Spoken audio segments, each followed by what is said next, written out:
So I don't know about you guys, but I am absolutely obsessed with fantasy football, and unfortunately for fans of the Championship, there hasn't really been a good way to play fantasy football for the Championship over the past few years. But the other day I stumbled across a website and I thought that for today's video I create my own fantasy football team. You guys can join my league as well, and if this is the sort of thing that you'd like to see more of, if this video gets enough interest, it's something that I'd love to do a series on throughout the year. As we look into our fantasy football team, look at who's doing well in the league and stuff like that. So the website's called Gaffer. I'll leave a link in the top line of the description down below so that you can go ahead and sign up to it. The video is not sponsored or anything like that. It's just a really cool website that I thought would be a cool concept for a video today. And as you can see at the bottom of the screen now and in the description down below, that is the code you'll need to go ahead and join the league. And then we'll say come the end of the season, whoever finishes in, we'll say the top 3 can go ahead and win a prize or something like that, which we'll decide on throughout the year. So I'm sure all you guys are aware of how fantasy football works. Basically, you get a budget of 100 million. You need to fill your side with players from the Championship. You've got a starting 11, then 4 players on the bench. And then each week you can tinker with your side. You need to choose one player who to be captain, who gets double points every game week. I just thought this would be a really cool concept for the channel throughout the year. So if you do go on to enjoy, make sure to leave a like and show the support on today's video. But without any further ado, let's go ahead and make my team. So one thing I want to know from you guys as well, I want you guys to tweet me your teams. What are they looking like? Because I'm interested to know. Or leave them in the comments down below. Who do you think's a must-have? But without any further ado, let's get into making my team. So as you can see here, we are working with a budget of 100 million. So we may as well start out with the defence and then work our way forwards.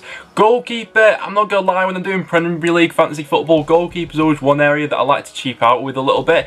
Interestingly enough, one of the most expensive goalkeepers on the game this year is Declan Rudd. If we sort them by the total points they picked up from last year, then Declan Rudd is up there, but is injured at the moment, so he's likely to miss the start of the season. We probably won't be going for him. David Raya, probably a good option from Brentford, but like I say, I like to cheap out a little bit on the goalkeeper so we can spend a little bit more money when we do go forward. So obviously Ramsdale just left Bournemouth there. Woodman, decent option from Swansea. Goalkeeper, you want someone who's going to be keeping a lot of clean sheets, really, don't you? Can I find any bargains within here? Let's have a little bit of a look. It's a tough one. Interestingly enough here, David Marshall, new signing for Derby, only 4.5 million. Derby I'd say they keep a fair few clean sheets, especially at home. I think that for 4.5 million, that's not about, we'll whack him in there for now. Anyone else, I mean, for a secondary goalkeeper, it's probably going to be one of the cheapest options out there.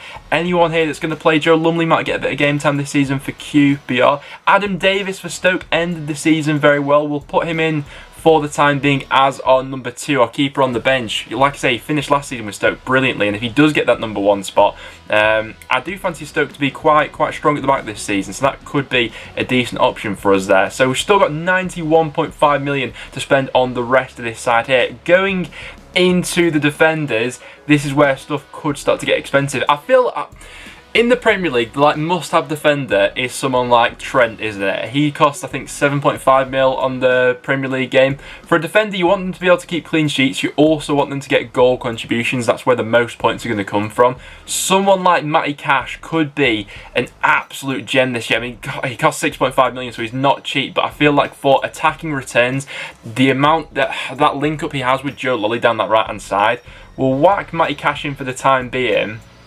And then we'll see who else we can get in here. I feel like I want a few more cheaper options after that. So we'll sort by total points from last season. Who was decent? Millwall defenders, all very strong last season. That's not too much of a surprise there. I feel like Ryan Nyambe from Blackburn Rovers could be a decent option for us. Only 5 million, got 115 points from last season. Blackburn defensively, I would say on the whole, were fairly strong last season. They just signed a new goalkeeper as well. So Ryan Nyambe, I'll whack him in there. He gets forward quite a bit as well, so could come back with some decent attacking returns for us. One player that I have just thought of actually is De Silva from Bristol City. I'm going to whack him into the team as well. Only 5 million, and considering Bristol City play with those wing backs, De Silva could be it could be another gem that we picked up here. Only 5 million, he's going to get forward a hell of a lot for Bristol City down that left hand side. That could be a really good one. Although I do feel like we're missing out a little bit by not having any Brentford or Millwall defenders in there. I may revisit that in just a second. We'll move on to the midfield for the time being though, because I feel like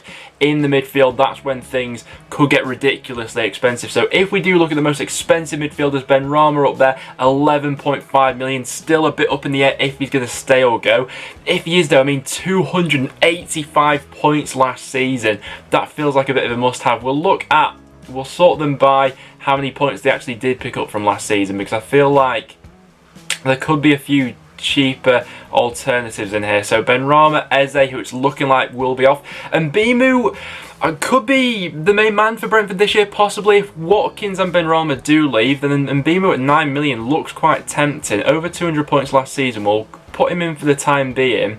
We'll see who else have we got in here. You see Daniel Johnson from North End, 9 million. I want to put some Preston players into this, as of course I'm a North End fan, but we've got such a tough start to the season that I don't know how many goals we'll actually be scoring, because our start to the season is so tough. I may hold back for the time being on putting someone like DG in there, and I may bring him into my team like a month into the season or something like that. Lee Tomlin from Cardiff, I think, is one that I may throw in there. I mean, he was absolutely fantastic. If Tomlin's fit, he's going to play and he's going to be their main creative source, isn't he? Also, after just signing Kiefer Moore, you back Cardiff to maybe score a few more goals next season as well, so Tomlin could chip in with even more assists next season. Alan Brown, another one that I'd like to throw in there, but probably he's going to play quite a bit of the season at right back, so probably won't get as many goal returns. Yaku Mate is someone at 6 million who I'm looking at. We'll throw him into the squad for the time being. You need a few cheaper options in there, and Yaku Mate, someone who plays up front every now and again for Reading, doesn't he? Can come back with a really decent goal return. If we do then sort by price, Emi Buendia at 9.5 million is looking at me. He was absolutely phenomenal last time round in the Championship, but is he going to stay at Norwich? That's the question.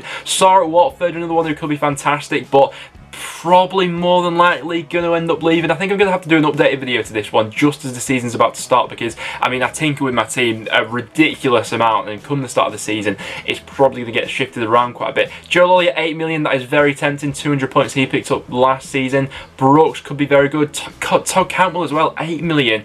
Who is the better value for money there? Cantwell at 8 million or Buendia at 9.5? For the time being, I'll throw Cantwell in there, because I feel like you've got to have a few Norwich players. I feel like they're going to score a ton of goals. If we move on, this is my team, what it's looking like at the moment. Still got 45 million to play with, but for our forward line, things could get very expensive here, couldn't they? Timu Pukki, he has to go in, surely. Golden Boot last time he was in the Championship, he could absolutely rip things up, although that does take quite the dent out of my budget there. I'm really going to have to limit what I'm spending here. AU class as an attacker for Swansea this season. He's coming in at 10 million. Watkins, I would put him in, but I feel like it's more than likely that he's going to end up leaving, so I may leave him out for the time being. Lewis Grabban, guaranteed goals there, but there may be a bit more rotation this season with Lyle Taylor. Armstrong at 7.5, that one's very tempting. I may take a bit of a gamble on someone like a Troy Parrott, you know. 7.5 million, could absolutely smash it for Millwall this season. We'll put him in for the time being. I may change him out, but we'll see what we're looking like. So, and then coming in as my final striker, I'm very tempted to go for someone like Naki Wells. I feel like he could absolutely smash it for Bristol City, although Bristol City themselves are a bit of an unknown. You know, the new manager coming in, how's he going to do things like that? He's coming in at 7 million. I mean, you'd think he'd be like guaranteed goals in the Championship, wouldn't he? 20 million, that leaves me with them for my final 3 players. You guys are going to have to let me know in the comments down below, who do you think is going to absolutely smash it for your club next season, and who is like a must-have? I feel like my knowledge on the likes of Watford and Bournemouth isn't good enough yet to know who's going to be a key player for next season. I'm definitely going to do an updated version of this, because my team's probably going to change a lot come the start of the season. So we need 1 more midfielder in there and 2 more defenders. Rico Henry in there at 6.5 million, 210 points last season.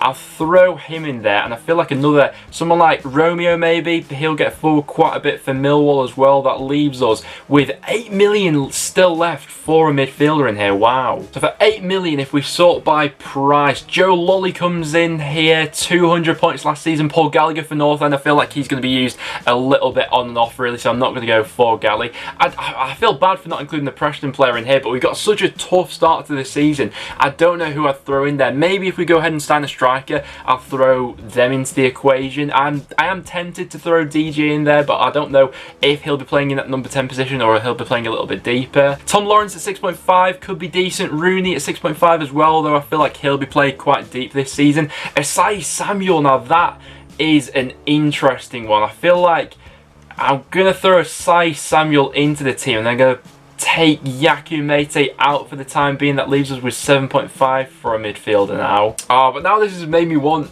to put Joe Lolly in there even more, but that leaves us over budget by 0.5, so we're going to have to trim the squad down a little bit somewhere in here. Who do we get rid of? You see, these are the perils with fantasy football. You find a team that you got your heart set on, but then it comes in as over budget. Is there any other midfielders that we could maybe knock off? I mean, Onel Hernandez for only 6.5 million. That could be an absolute steal, but I just don't know how Norwich are going to line up for this season. They've got, they've got a massive squad at the moment. They're going to have to let go of some people, aren't they? So I'm interested to see who stays and who goes. Ajaria for 6 million is not bad, but doesn't get all too many goal contributions. He plays a little bit deeper for Reading these days, doesn't he? I feel like my best choice of option at the time being to get rid of Asai Samuel and then to bring Iyaku Mate back in for the meantime. So, I mean, as we can see on screen now, guys, that is my initial first draft. There's no doubt when the season does come around, this team's going to get flipped around a load. I mean, I've not really looked too much into the fixtures at the start of the season for each club. I don't know about pre-season either, or fitness and things like that. What I want to know from you guys, though, first of all, let me know who's in your team, and I want to know from your club, who do you think is a must-have on fantasy football for this season? Because I will be listening, and I mean, this video is probably going to get a part 2 to it, because this team's going to be shuffled around a lot. These are just my initial picks for who I fancy, really. But guys, there we have it. That will wrap it up for today. So like I said at the start, a like on today's video would be massively appreciated. If you want to see this to be turned into a series where we give regular updates on fantasy football and things like that, I think it could turn out to be a really cool concept for the channel and something a little bit different as well. But like I said, guys, make sure to tweet me your teams. Let me know in the comments down below a player from your club who is a must-have on fantasy football. I want to know, because I'm no doubt going to change around my team before the season starts. But make sure to go ahead and subscribe for some regular championship content, guys. But apart from that, thank you very much for watching, and I'll see you all in the next one.